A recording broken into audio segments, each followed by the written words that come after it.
నమస్తే, నా పేరు అలీ. మీరు చూస్తున్నారు ఏఎన్ఏ న్యూస్. రండి వార్తల్లో వెళ్తాం. శబ్ద కాలుష్యానికి చెక్ మోడిఫైడ్ సైలెన్సర్లను ధ్వంసం చేసిన మహబూబ్ నగర్ ట్రాఫిక్ పోలీసులు. ఎలాంటి చట్ట వ్యతిరేక మార్పులు చేస్తే కన్నా చర్యలు తీసుకుంటాం. జిల్లా ఎస్పీ శ్రీమతి డి. జానకి ఐపీఎస్. జిల్లాలో శబ్ద కాలుష్యాన్ని నియంత్రించడమే లక్ష్యంగా ద్విచక్ర వాహనాలలో అనుమతి లేని మార్పులు చేసిన వారిపై జిల్లా ట్రాఫిక్ పోలీసులు కఠిన చర్యలు తీసుకుంటున్నారు.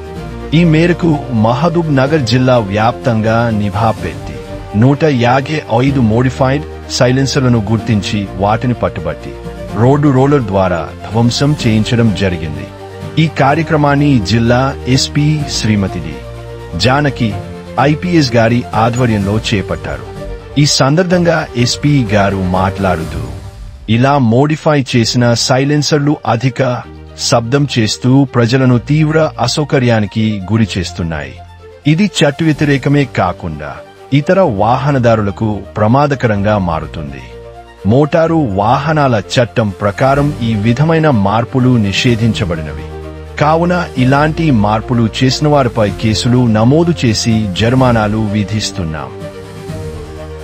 రులకు ప్రమాదకరంగా మారుతుంది. మోటారు వాహనాల చట్టం ప్రకారం ఈ విధమైన మార్పులు నిషేధించబడినవి. కావున ఇలాంటి మార్పులు చేసిన వారిపై కేసులు నమోదు చేసి జరిమానాలు విధిస్తున్నాం. వాహనదారులకు జరిమానాలు విధించి శబ్ద కాలుష్యం కలిగించే మారిన సైలెన్సర్లను తొలగించినట్టు తెలిపారు. ద్విచక్ర వాహనాల మెకానికులకు కూడా ఎస్పీ గారు ప్రత్యేకంగా సూచనలు చేశారు. ఎటువంటి అనుమతి లేకుండా మోటార్ వాహనాలలో మార్పులు చేయరాదు. యువత మోటార్ సైకిళ్లను ఆకర్షణీయంగా మార్చాలనే ఉద్దేశంతో మోడిఫై చేయించుకుంటున్నారు. కానీ అది చట్టవిరుద్ధం. మెకానికులు కూడా ఇటువంటి మార్పులకు సహకరించిన వారిపై చట్టపరంగా చర్యలు తీసుకుంటాం. అందుకే ప్రతి మెకానిక్ బాధ్యతగా వ్యవహరించాలి. చట్టం మేరకు మాత్రమే సేవలు అందించాలి.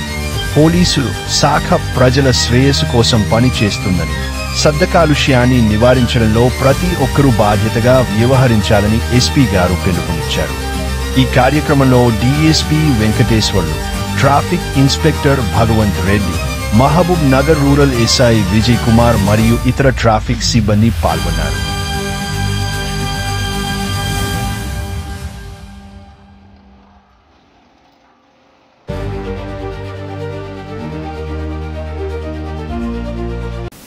ఇది ఈరోజు వార్తలు. మనీ ఇన్ ది వార్తల కోసం చూస్తుండండి ఏఎన్ఏ న్యూస్.